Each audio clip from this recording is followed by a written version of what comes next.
Rockhopper here. Is the Great Ocean Road really all that great? Let's drive it and find out. Let's rock this road! Woohoo! Yeah. I was about to embark on a drive along Australia's famed Great Ocean Road.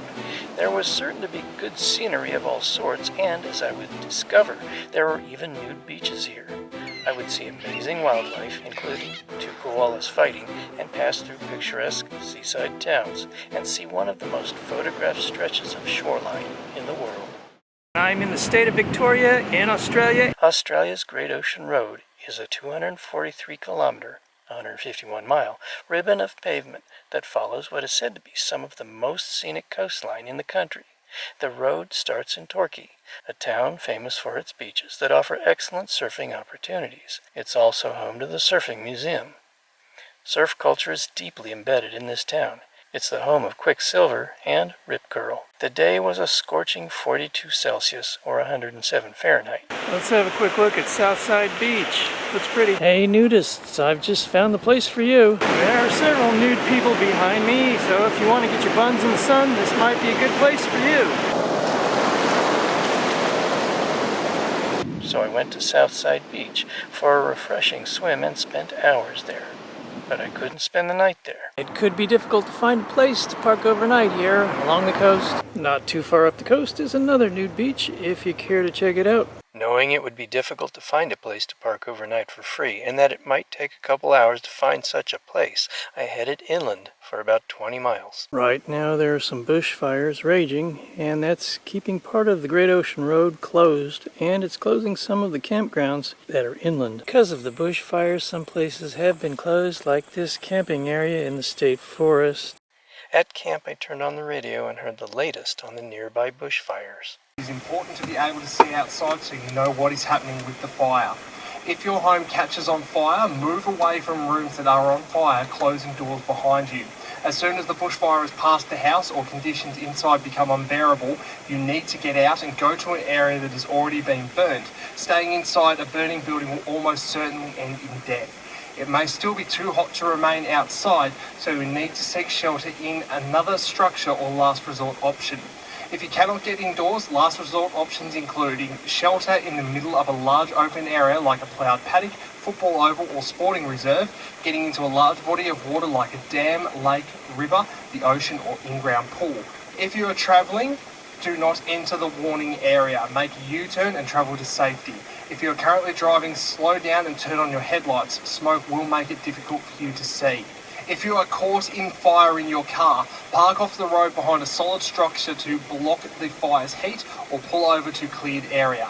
Try to position the car towards the approaching fire.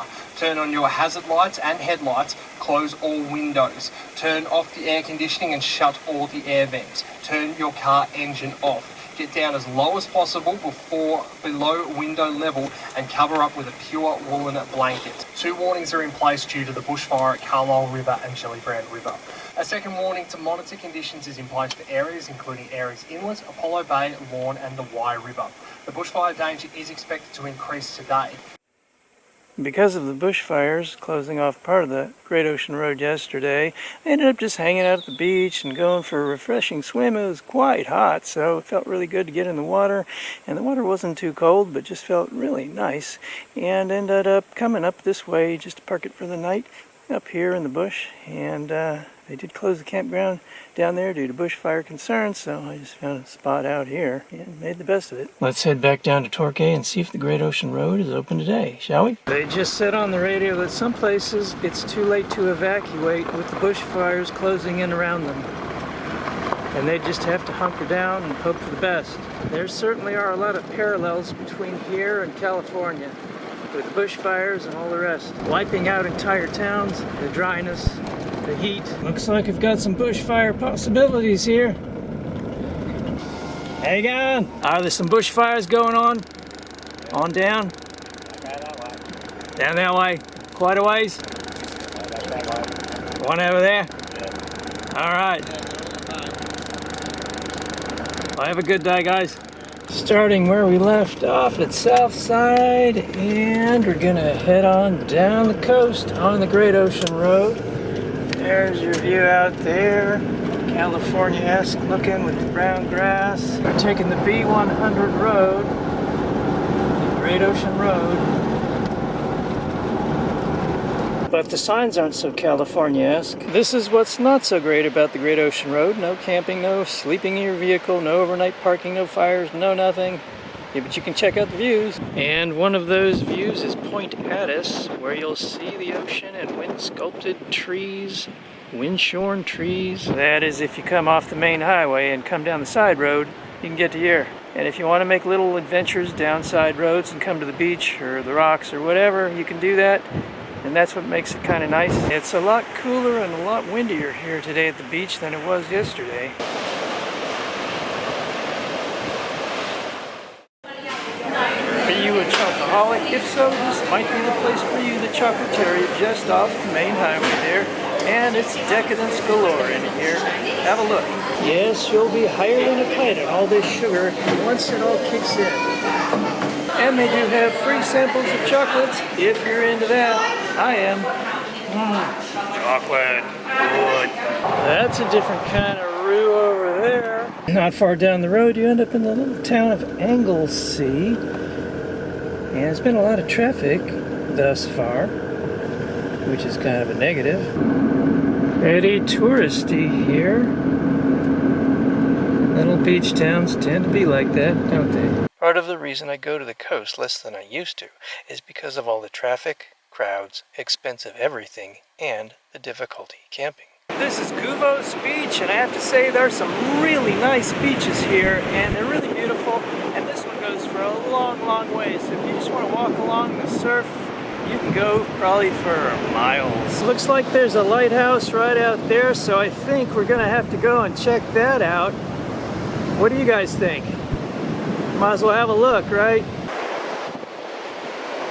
There's somebody on your butt here. There is a lot of traffic. It looks like the road starts to follow more closely to the shore now that we've gone past Anglesey. Hey, there's our lighthouse up ahead. Let's go check it out.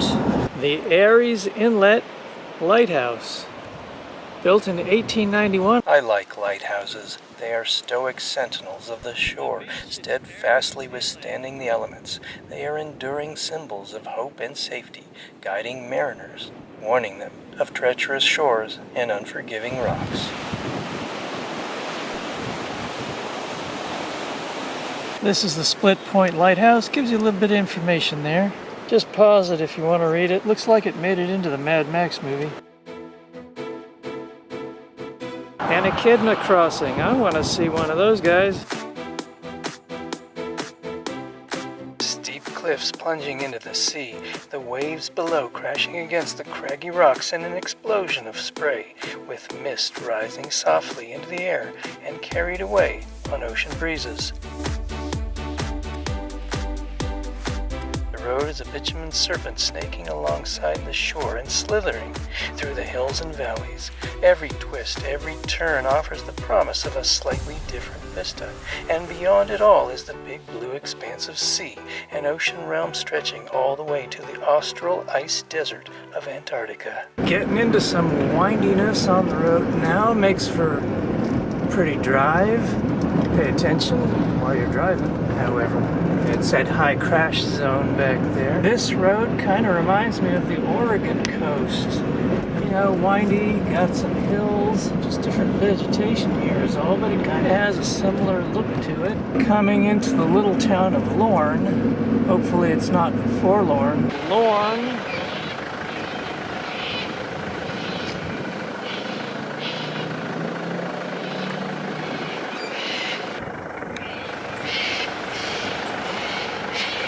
Don't feed the cockatoos. They'll get revenge on you by destroying your car when you stop feeding them.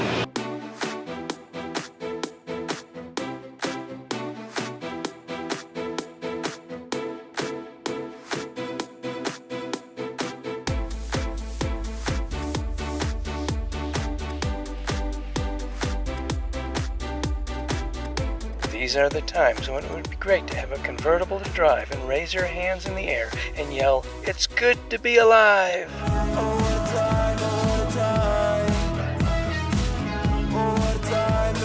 life.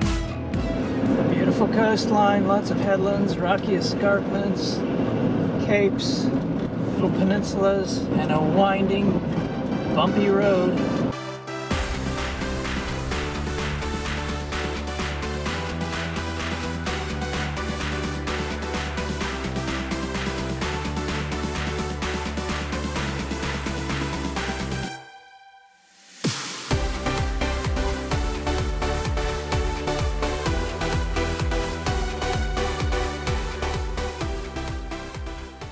Craggy and majestic headlands,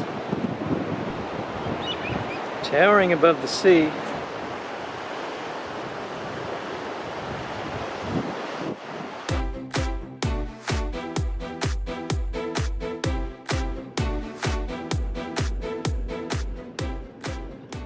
This poor bloke drowned off the ship back in 1891. Now he's a dead man with a good view. Boy, if these people had a bushfire, they'd be in big trouble. If it came this way, I don't know that they'd get out of here. Hello, buddy. How are you? What you up to? Can I get closer? Say hi. What are you doing? Just chilling? Having a bite to eat? Okay, see you later. Here at Kennett River, you'll find plenty of feathered friends like these cockatoos. Lots of them here.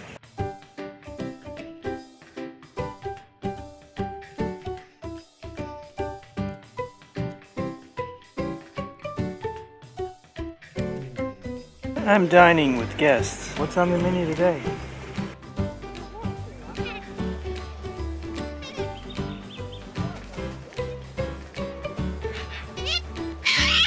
Hey, bud.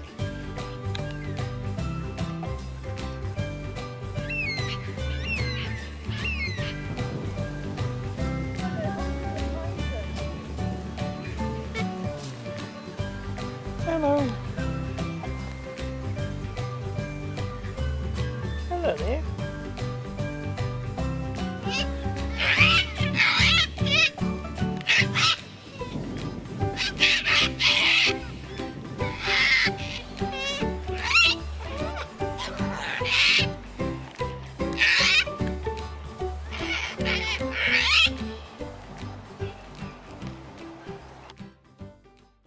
To the left are precipitous drops, cliffs plunging to the sea. Yeah, that's a pretty good drop-off down there. Pretty steep. Ocean waves crashing against the rocks. That's where we're heading, along there and over. Looking behind us, that's the cliff there. The plaque commemorates World War I servicemen who built the Great Ocean Road as a tribute to their fellow soldiers who died in action in World War I. Interspersed between scenic lookout and vistas were pastoral scenes of houses, farms, and holiday homes nestled within small valleys and near the shore.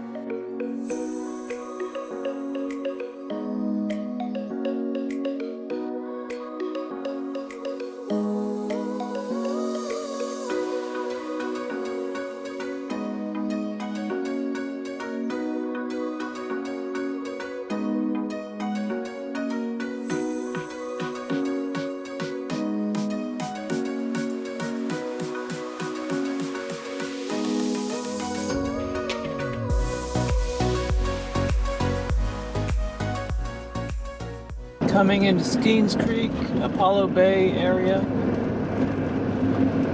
Apollo Bay is ahead. A lot of no camping, no overnight parking signs here. Coming into Apollo Bay.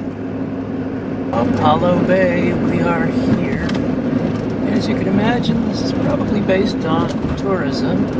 Summer holidaymakers and such that come here to enjoy the ocean. Their little holiday. I noticed petrol prices are quite a bit more expensive here than they were in Torquay or Geelong.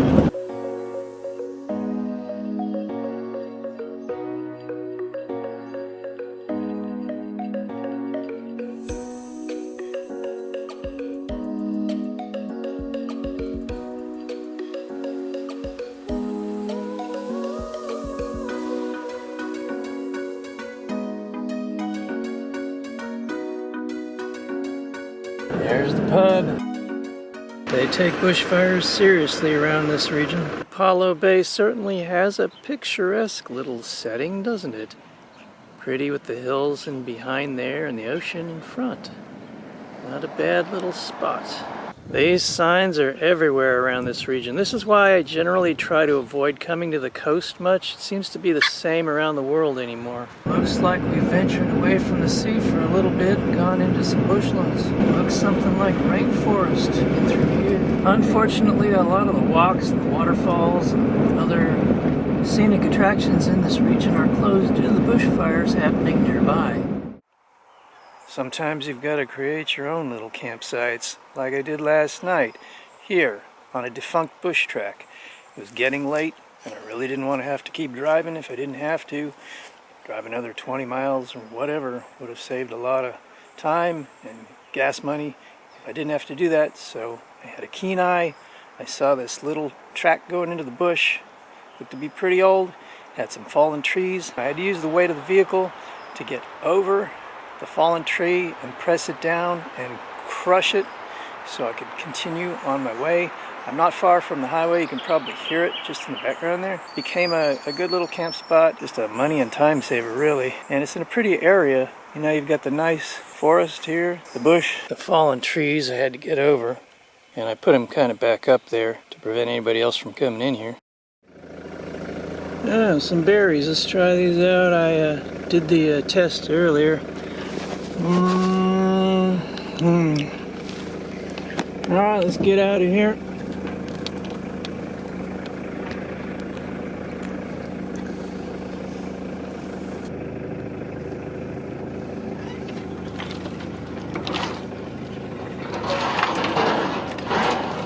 We're going into the Great Otway National Park, and there's a lighthouse at the end of this road apparently, so let's go have a look at that. Talk about narrow roads. Yeah, this would be a one-lane road in America.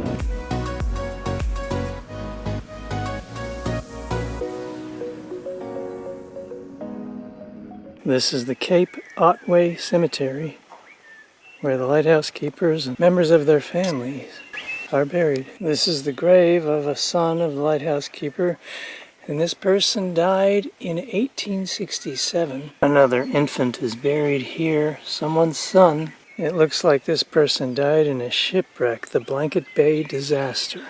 This person died in 1866, and there's another headstone over here, and it's flaking apart. If you want to see the lighthouse, you have to pay $22 to get in. I've seen a lot of lighthouses in my life, and I've been up inside the lighthouses, so I think I'll pass today. If you want to go inside a lighthouse and check it out, check out my Michigan video, where I go up into a lighthouse. There's the Cape Otway Lighthouse. A section of road was lined with the skeletons of trees, their trunks gnarled and their branches twisted. It made me think of the wicked forest in The Wizard of Oz. If the trunks would have been enveloped in a murky ocean mist, it would have made it look even more sinister. Maybe I would see Dorothy and her little dog skipping along the path, making their way to the sea. I'll get you, my pretty!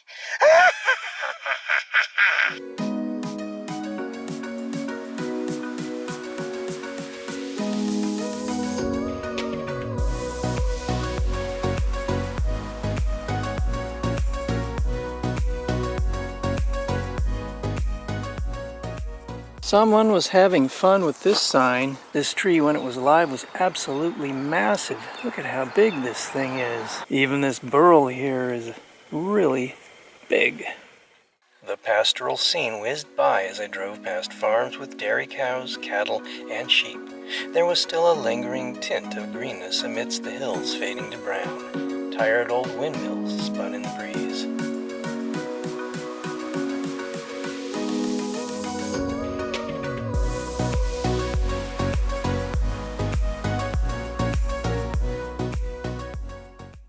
Hey, there's my first koala. Koala time.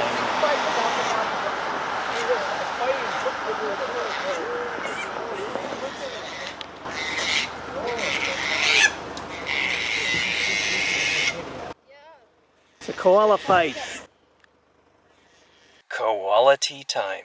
Yes, I was now spending koala tea time in Australia watching these furry little critters munch leaves, but I was surprised when the normally lethargic animals were scrapping it out and taking punches at each other. There's a joke. How are Australian men like koalas? He eats roots, shoots, and leaves.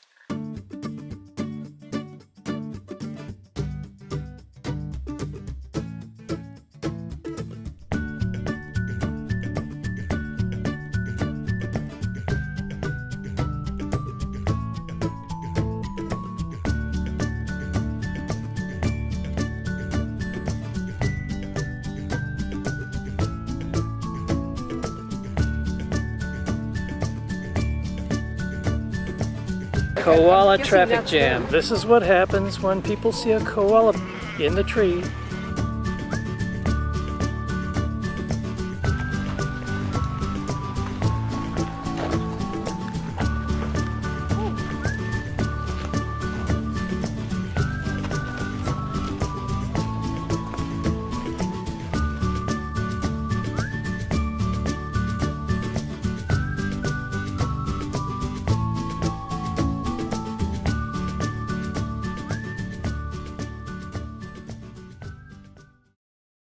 This is Castle Cove Lookout.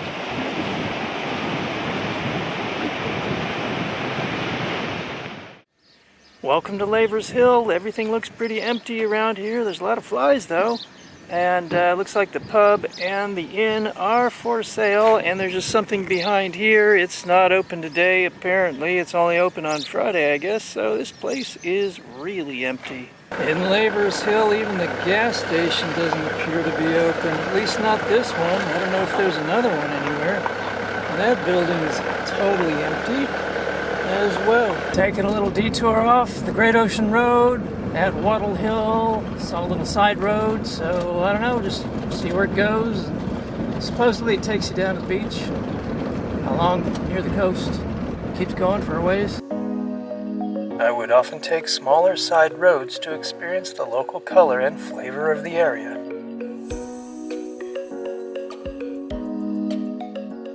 Looks like the road has brought us back into the national park, Great Otway.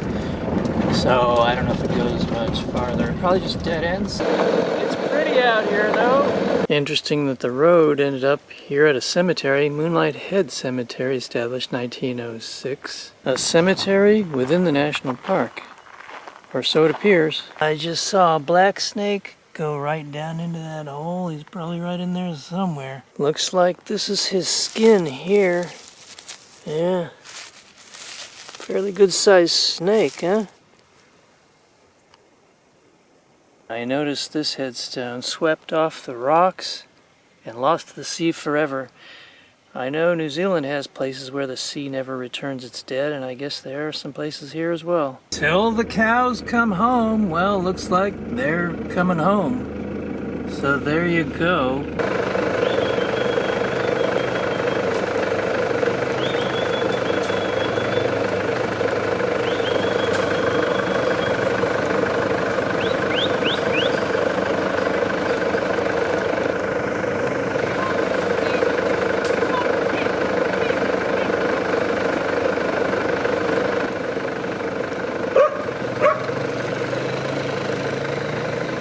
Turning back onto the main road now, on another little side excursion here. Trying to get to Moonlight Beach, but not sure exactly where I am. Adventure starts when you're not even sure where you are. I just spoke with a woman who said that I am on the right road if I want to just sort of parallel the main highway and have a nice slow cruise through the countryside.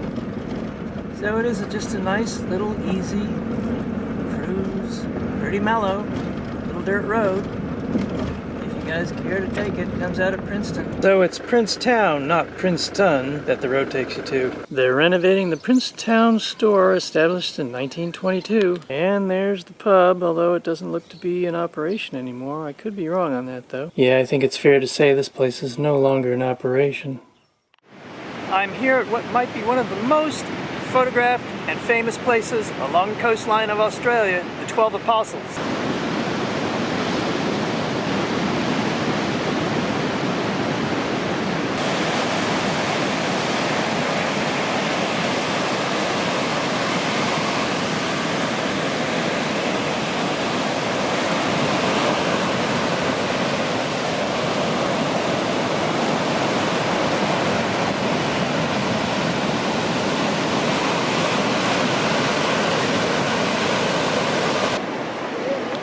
I've really started something. I went around. There's nothing wrong with the steps. They're fine. I checked it all out. Keep your eyes open. Snakes. OMG, what a freaking zoo the 12 Apostles is. And there's helicopter tours and everything back there. This is insane. I'm not sure what they're building here, but it's taking up a lot of space. Looks like a huge parking complex and maybe some sort of new visitor center or something. I'm not sure. Just be advised if you come here, don't expect peace and tranquility. It might be good scenery, but yeah, you're probably going to have helicopters flying over you. Here's the big view of the 12 Apostles. I think one of them at least has crumbled into the ocean. Rock on, my peeps. Plenty of rocks here. Well, that looks completely natural, doesn't it? Blends right in with the surrounding landscape and complements the ocean so nicely. Yeah, you hardly even notice it's here, right? We might as well go out and have a look. The 12 Apostles Scenic Area and Lookout is probably best known for its views and tourist farming. In this region, there is a never-ending supply of tourists, each one a dollar sign in the eyes of locals and government officials, and they are hoping to increase their yield, building a gigantic complex of parking lots to usher in even more dollar-spending specimens and charge them simply to park a vehicle, harnessing the power of nature's beauty to extract dollars from the pockets of visitors. Going to the blowhole again. This looks completely natural, doesn't it? You hardly even notice it out in nature. This is what they call the blowhole. I guess it's an opening to the sea. Certainly looks that way. This is called Thunder Cave.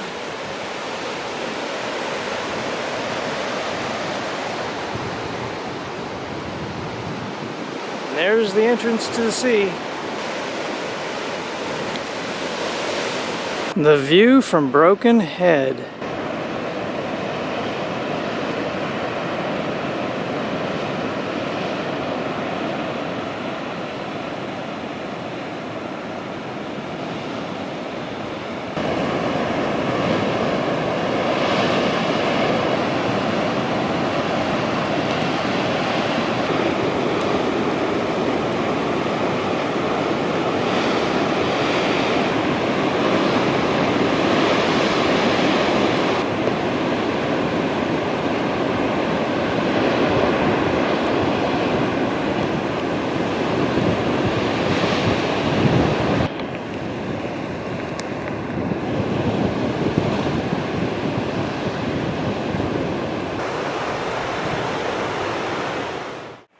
Good morning, this is Port Campbell, the bay here, and behind me there's the little town of Port Campbell.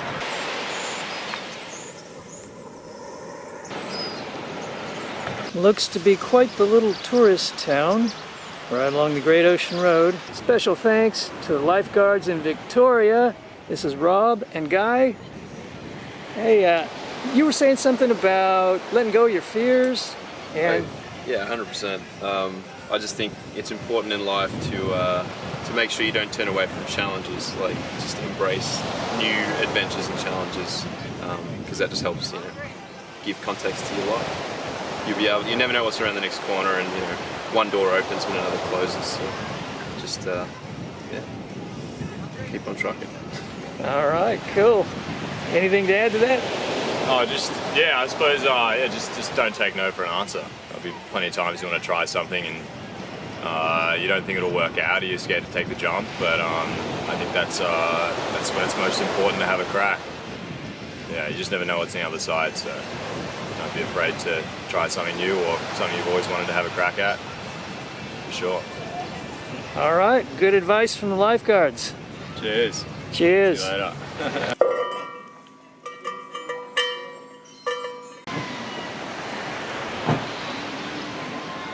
The water here looks really clear. There always seems to be a lot of artistic expression when you're at the ocean. Leaving Port Campbell, the ocean mist is rolling in. A cool ocean mist. That might really fog up our views. Looking kind of fogged up, really fogged up. Bridges in the mist. They call this London Bridge.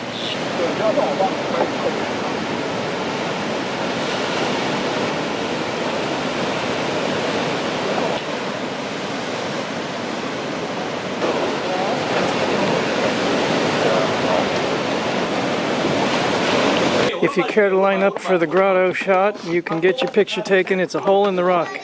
그렇지. 이렇게 올라가십시오. 여기 보고 여기 보세요. 손 한번 활짝 하고. This is the tiny village of Peterborough. Don't blink, you might miss it.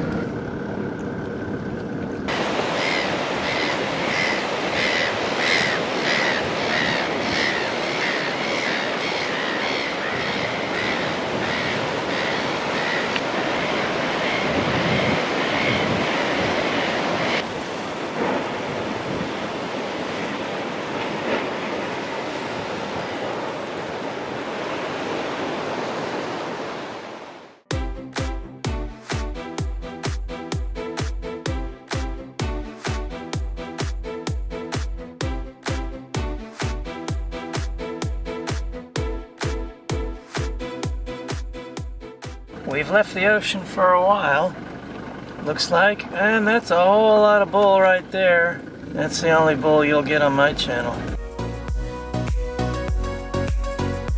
Taking another little side road. Dairy cows in the mist. And we're back on the main highway again. Went down to Childers Cove Road there. Cheese World. Cheese good. Might have to check this place out. They've got a museum here if that sort of thing interests you. Not a museum of cheese, just a general museum of all sorts of things. You can pick up cheese and other food items here if you like, but it's not like the Tillamook Cheese Factory in Oregon where you can walk through on the line and they give you free samples of all the different types of cheeses they make. This is not really a cheese factory. I think I'll just hang out with Bessie here for a few minutes. I've got a friend behind me. See him right over there? Hey buddy, how you doing? Hello, how are you? So is the Great Ocean Road really all that great? I don't know, what do you guys think? How does it compare to other great drives around the world, especially other great ocean drives? For instance, Big Sur in California, the west coast of New Zealand, Baja, California, or any of the others you might know about. A lot of things have changed since that road was first built. There are other highways in other places along the ocean which are probably equally as great, if not better. I did deduct a couple of points because it was so difficult to find any place to free camp in that region along the Great Ocean Road. I also took off maybe a point, maybe half a point, because it was pretty touristy, a little bit commercialized, kind of crowded. I know it would only get worse in the summer when it's really hot and school holidays are on. How does it stack up overall? Well, certainly there were moments of greatness. Nature along the ocean is certainly a beautiful place to be.